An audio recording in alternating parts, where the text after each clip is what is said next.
Salamat.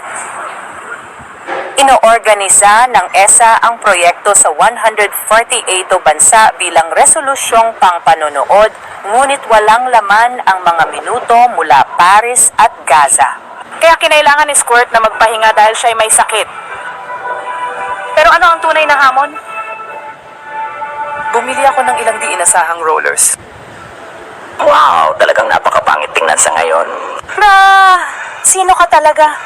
Hindi kita kilala at nais kong malaman ang iyong pagkakakilanlan ngayon. Sino ka rin? Pinalampas ko ang serye tungkol sa kung sino ang pinakamahusay na stickman. Okay.